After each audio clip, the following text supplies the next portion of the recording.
ini era terbuka, namun banyak sekali komunikasi yang buruk yang menyebabkan konflik antar personal, antar bidang maupun antar eksternal. Hal ini wajib kita ketahui kurangnya filter yang dimiliki oleh eh, si penerima komunikasi maupun si memberi komunikasi. Nanti kita bahas hambatan-hambatan yang menjadi komunikasi menjadi buruk di slide berikutnya. Yang ketiga, sebuah ide betapapun hebatnya tidak berguna hingga dapat disampaikan dan dipahami oleh orang lain. Jadi kita paham, kamu hebat dalam menulis, kamu hebat dalam beride, kamu hebat dalam nulis, itu tidak ada, itu tidak menjadi penting ketika komunikasi kita menjadi buruk. Kesimpulannya, komunikasi meliputi transfer maupun pemahaman makna ya. Jadi sekali lagi, kamu hebat menulis, kamu hebat membuatkan ide, tapi komunikasimu yang kurang baik itu akan menghambat sebuah kesuksesan. Tapi di sini ada berbagai cara untuk menjadi komunikasi menjadi yang lebih baik. Banyak hal yang kita dapat mempelajari. Saya berikan contoh, membaca, berdiskusi, terus kemudian memahami setiap orang. Itu menjadi contoh kecil yang teman-teman mampu menerapkannya atau mampu dipelajari. Terus yang kedua, di setiap organisasi, mau baik perusahaan non-profit maupun profit, baik komunikasi di antar lembaga, BEM maupun HIMA, itu banyak terjadi miskomunikasi. Contoh, ketika ketua mengatakan A, tapi bawahannya menanggapnya B.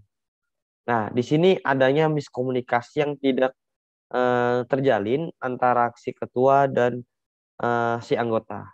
Oleh karena itu, pahamilah komunikasi yang baik ketika si pemimpin itu bilang A, namun bawahannya harus menanyakan ketika tidak jelas maupun tidak paham.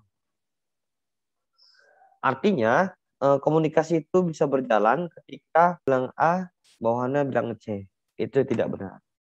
Oleh karena itu, orang yang tenggelam dikira minta sabun, namun itu dapat membeli pertolongan. Nah, harusnya si pemimpin yang di gambar sebelah itu memahami bahwasannya anak buah atau karyawannya itu tidak dapat berenang dan membutuhkan pertolongan. Dapat disimpulkan bahwa kesalahan komunikasi dapat menimbulkan akibat yang fatal. Jadi teman-teman, ketika berkomunikasi yang baik, harusnya teman-teman dapat mempelajarinya bagaimana agar komunikasi itu menjadi lebih baik. Begitu sebaliknya, bagaimana caranya kita menyampaikan menjadi lebih baik dan si penerima dapat memahaminya dengan baik. Gitu. Selanjutnya, fungsi, proses, dan arah komunikasi. Jadi fungsinya ada 4, ada kontrol, motivasi, ekspresi, emosi, selanjutnya ada informasi. Nah, di sini menurut Richard D. Darwin 1976, fungsi kontrol di sini gunanya untuk memfilter komunikasi kita. Bagaimana komunikasi itu menjadi baik atau menjadi terkontrol sehingga menyampaikan pesan ini dapat dipahami. Kemudian yang kedua adalah motivasi. Jadi selain fungsi kontrol, ini terdapat fungsi motivasi di mana motivasi di sini bisa dalam uh, internal pribadi, dalam internal bidang, sehingga kita dapat mengacu tujuan kita dan kita dapat memahami komunikasi yang lebih baik. Yang ketiga adalah ekspresi emosi.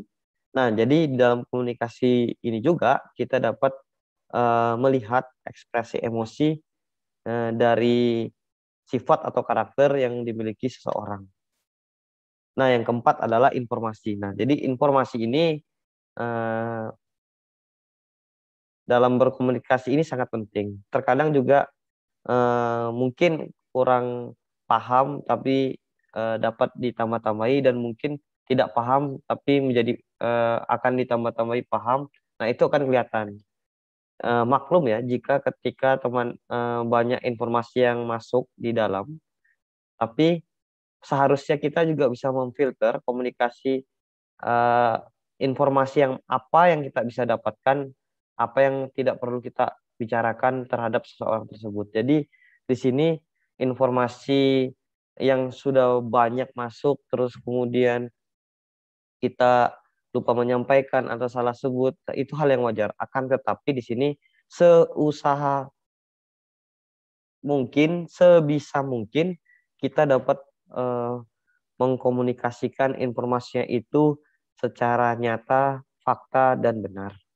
Jadi fakta, nyata, benar itu menjadi tanggung jawab kita ketika kita tidak menyampaikan informasi tersebut secara benar.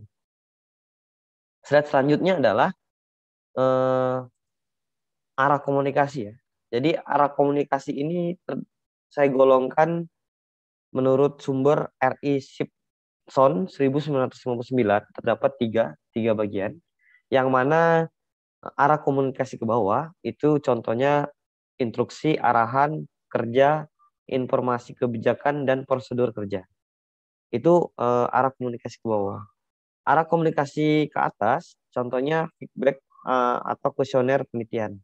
Itu arah komunikasi ke atas. Yang ketiga adalah arah komunikasi horizontal. Contohnya antar individu yang setara. Jadi pemimpin dengan pemimpin, bawahan dengan bawahan. Kemudian di slide berikutnya komunikasi antar personal. Kemudian di slide berikutnya komunikasi antar personal itu terdapat tiga bagian lagi dalam sumbernya Robbins tahun 2007. Ada tiga, yaitu lisan, tertulis, nonverbal. Yang mana contoh lisan ini sarana utama komunikasinya itu contohnya pidato, diskusi, contohnya pidato, diskusi, desas-desus informal. Yang kedua, antar personal yang tertulis, komunikasi dalam bentuk tulisan atau simbol. Contohnya memo, fax, email, bulletin. Nah, kalau sekarang ini adanya email ya, atau media sosial yang dapat memberikan informasi secara cepat, namun kita memerlukan filter secara tepat. Jadi cepat, tepat, dan benar itu perlu perlu difilter secara baik.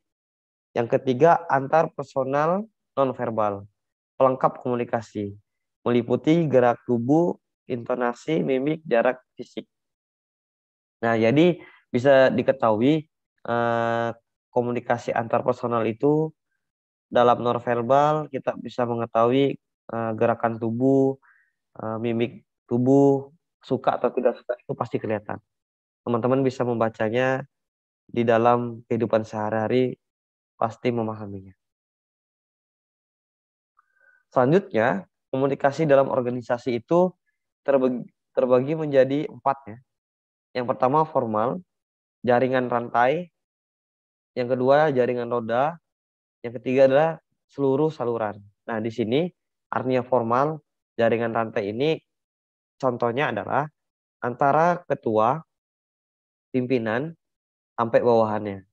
Jaringan roda itu biasanya dari ketua, bawahan ke ketua lagi.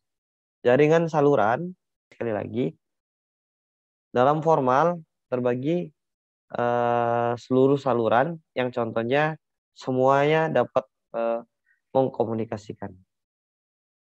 Komunikasi organisasi informal. Teman-teman bisa saya bisa contohnya Saya ulangi, komunikasi organisasi informal.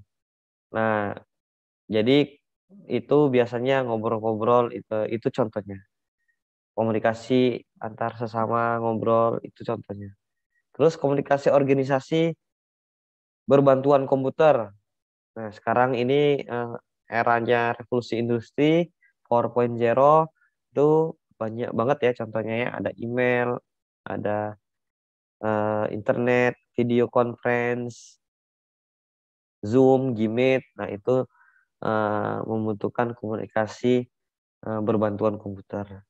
Terus yang keempat adalah komunikasi organisasi knowledge management. Nah, ini yang tidak bisa di copy paste. Jadi orang yang banyak baca buku, orang yang mudah bergaul, orang yang humble, orang yang memiliki banyak pengetahuan, banyak informasi. Nah, ini membutuhkan proses dan ini tidak bisa di copy paste. Tentunya teman-teman dapat melihat channel YouTube sebelumnya sudah dibahas mengenai habit, bagaimana membangun habit yang rutin setiap pagi sehingga teman-teman berkesan menjadi produktivitas. Nah, salah satunya knowledge management yang artinya pengetahuan di dalam sebuah manajemen itu tidak terlepas dari komunikasi seseorang yang sudah mengalami atau bisa dikenal orang yang suka membaca atau orang yang habitnya baik yang secara konsisten dapat dijalankan secara terus-menerus.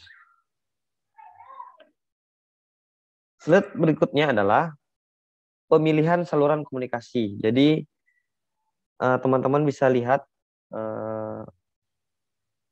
gambar di bawah ini yang saya tunjukkan. Kekayaan saluran rendah, kekayaan saluran tinggi. Jadi di mana laporan formal, buletin, pidato, rekaman sebelumnya, kelompok kerja, pidato langsung, conference video, ini dari rendah ke tinggi. Begitu sebaliknya, memo surat, email, voicemail, percakapan telepon, percakapan tatap muka, itu dari saluran rendah ke tinggi. Nah, itu berarti komunikasi dari mampu menerima persepsi selektif. Yang ketiga, kelebihan informasi, yang mana jangan kita sudah banyak informasi tapi kita tambah-tambahi, namun kita cukup lebih baik diam ketika kita tidak tahu, katakan tidak tahu. Kita mengurangi kelebihan informasi tadi, baiknya kita katakan yang tidak kita katakan seperti itu. Terus yang keempat ada emosi, yang kelima bahasa, yang keenam kesulitan komunikasi. Nah, hal ini semua menjadi hambatan ketika kita berkomunikasi secara baik. Tentunya mungkin itu aja yang bisa saya sampaikan. Terima kasih atas perhatiannya. Semoga eh, terima kasih atas perhatiannya. Semoga komunikasi yang saya sampaikan dalam tema komunikasi organisasi ini dapat bermanfaat untuk semua sahabat literasi yang terus mengikuti channel YouTube Bagi Literasi. Literasi ini dapat teman-teman bagikan ke semua temannya sehingga bermanfaat sebagai informasi maupun ilmu pengetahuan. Mengikuti channel YouTube saya dengan tema-tema atau judul-judul yang menarik. Mungkin sekian dari saya. Assalamualaikum warahmatullahi wabarakatuh.